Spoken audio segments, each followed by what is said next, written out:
mata kuliah manajemen pendidikan. Sebelumnya kita sama-sama berdoa dulu ya. Doa mulai. Selesai. Siap sudah untuk melaksanakan perkuliahan? Siap. Ya, insya Allah ya. Kita akan membahas tentang manajemen pembiayaan pendidikan. Ya. Sebelumnya pertemuan kemarin, pekan yang lalu, kita sudah membahas tentang manajemen. Ada yang masih ingat tentang apa itu manajemen? Ya, silakan. Secara manajemen berasal dari bahasa Inggris yang artinya to manage atau mengatur, mengelola, kemudian juga merencanakan. Secara istilah, manajemen yaitu sebuah sistem yang diatur untuk menstrukturkan sebuah hal yang untuk mencapai suatu tujuan. Ya, terima kasih. Selanjutnya ada yang mau menambahkan? Ya, silakan. Menurut ahli Jawed Terry, manajemen itu adalah pencapaian tujuan-tujuan yang telah ditetapkan bersama, yang dilaksanakan secara bahu-membahu secara bersama-sama juga dengan melalui proses planning, organizing, actuating, dan controlling. Ya, bagus. Terima kasih ya. Jadi, aplaus dulu. Selanjutnya, sesuai dari jadwal kita, untuk hari ini akan ada presentasi dari mahasiswa untuk tema manajemen pembiayaan pendidikan. Siapa yang akan presentasi? Adi. Silakan Adi untuk memberikan presentasinya.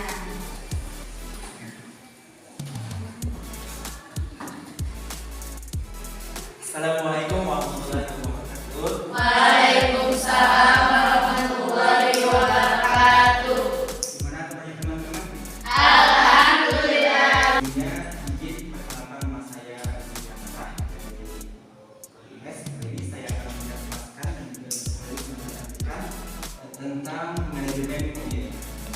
Oke, demikian presentasi saya. Mohon maaf bila masih ada banyak kesalahan. Terima kasih untuk semuanya. Assalamualaikum warahmatullahi wabarakatuh.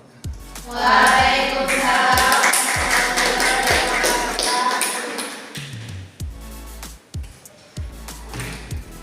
Terima kasih kepada Adi yang sudah menyampaikan presentasi makalah tentang manajemen pembiayaan pendidikan. Ya. Dari yang kita pelajari tadi, saya akan memberikan sedikit tambahan ya untuk materi manajemen pembiayaan pendidikan.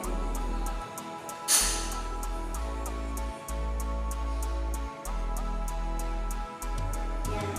Manajemen pembiayaan pendidikan merupakan pengelolaan semua bentuk pembiayaan, baik pemasukan dan pengeluaran yang secara langsung maupun tidak langsung untuk menunjang penyelenggaraan pendidikan, baik yang dikeluarkan oleh sekolah maupun siswa. Nah, di sini yang perlu digarisbawahi ya, ada dua aspek. Yang pertama yaitu pemasukan, aspek pemasukan ya. Nah, pemasukan ini dari mana sumber pembiayaan itu didapatkan ya. Nah, yang kedua yaitu aspek pengeluaran. Untuk pengeluaran ini, untuk apa saja dana yang sudah diperoleh akan disalurkan. Nah, ada dua hal ya yang akan dibahas atau yang berkaitan dengan manajemen pembiayaan pendidikan.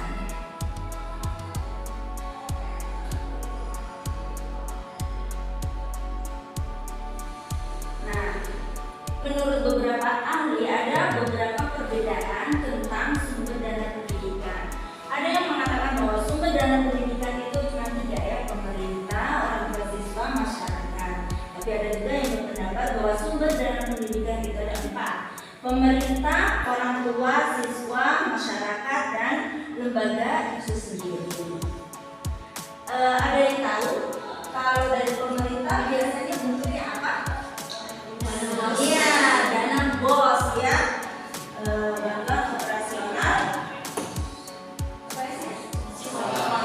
sekolah ya, biasanya seperti itu. Nah, bila sekolah mau memperoleh dana BOS dan dia sudah mendapatkan dana BOS, maka untuk pelaporannya ya evaluasinya itu sangat ketat ya untuk pelaksanaannya.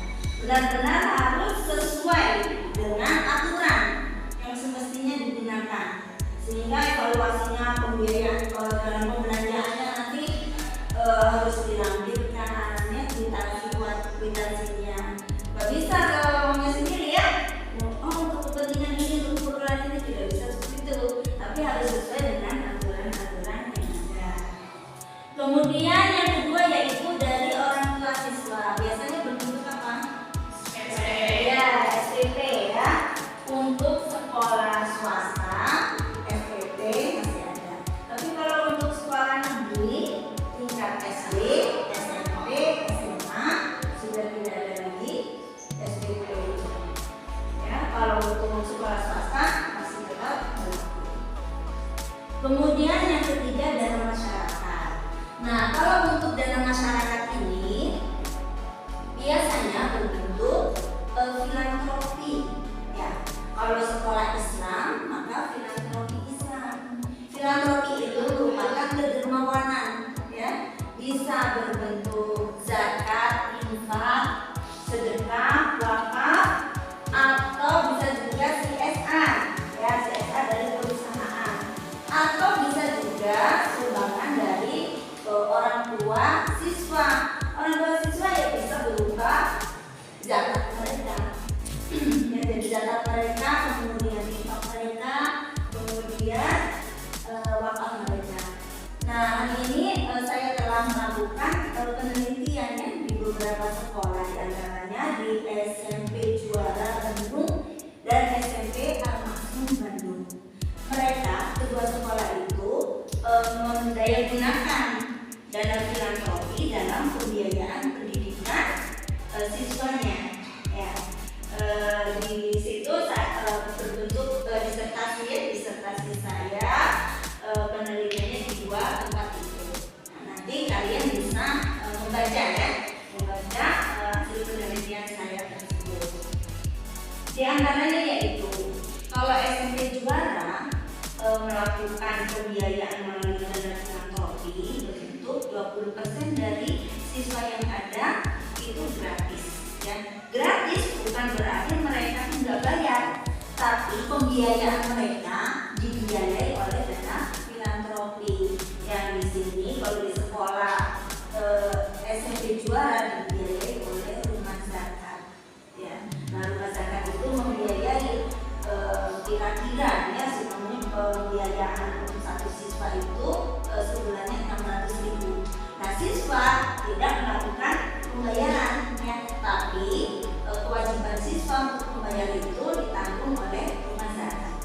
Nah, seperti itu di antaranya contoh penggunaan dana masyarakat melalui Dalam hal ini, nilai moderasi beragama sangat penting dalam penerapan dana CSR untuk pembiayaan pendidikan. Misal, ketika perusahaan membuat program pemberian beasiswa untuk siswa berprestasi dan siswa tidak mampu, hendaknya sesuai dengan nilai-nilai moderasi beragama, di antaranya adil, berimbang, menjunjung tinggi nilai luhur kemanusiaan. Jangan sampai bertindak diskriminatif. Nah, kemudian yang keempat dari lembaga itu sendiri. Nah, beberapa sekolah juga melakukan pembiayaan terhadap siswa dengan dana dari sekolah itu sendiri. Misalnya, dia juga melakukan pemberian beasiswa terhadap siswa yang tidak mampu dengan diberikan dana hasil dari SPP yang diberikan oleh siswa yang lain. Di sini dilakukan semacam subsidi silang, ya, subsidi silang dalam melakukan pembiayaan. Ya, selanjutnya ada yang ditanyakan?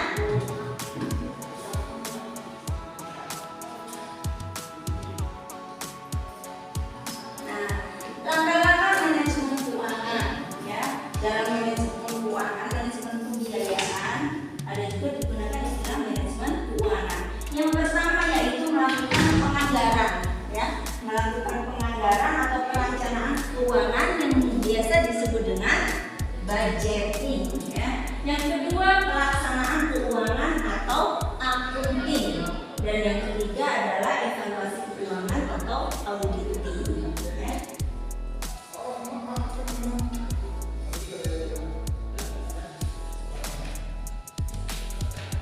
Nah, apa itu penganggaran atau budgeting? Ya, silakan di. Nah, yang belum budgeting. Penganggaran atau budgeting merupakan proses pengambilan keputusan yang mengatur penggunaan sumber daya masa depan.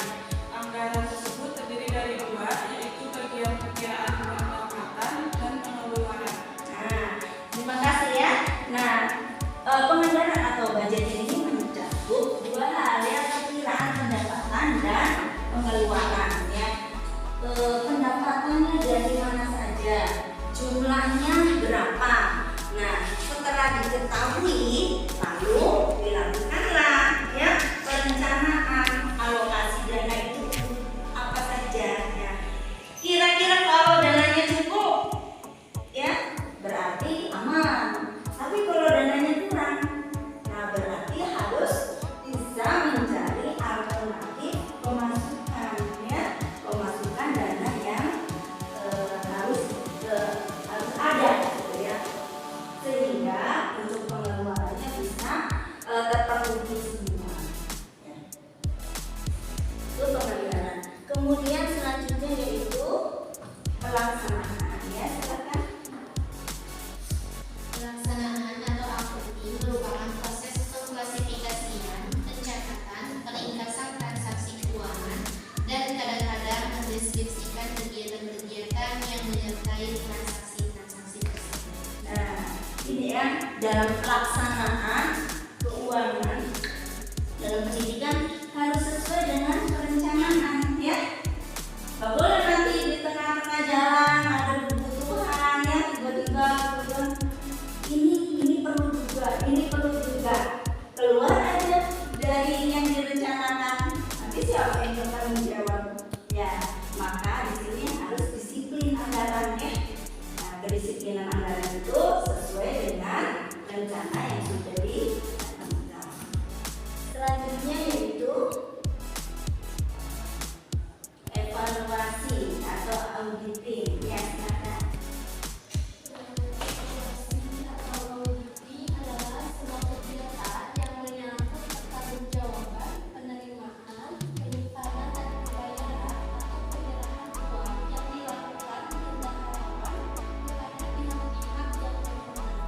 Ya, terima kasih.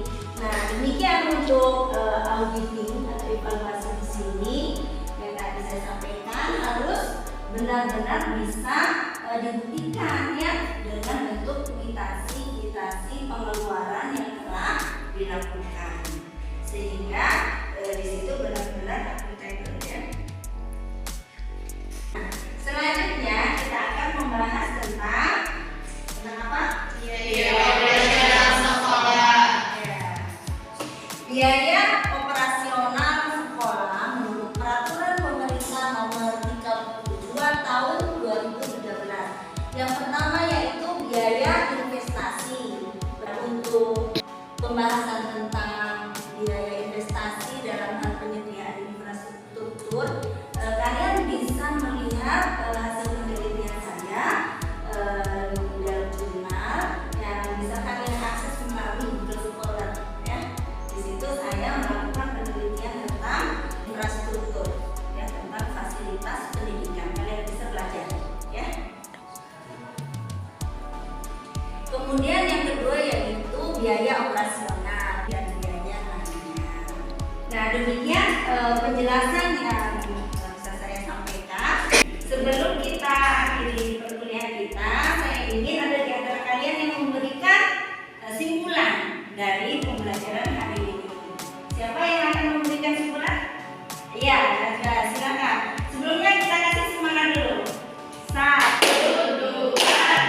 aturan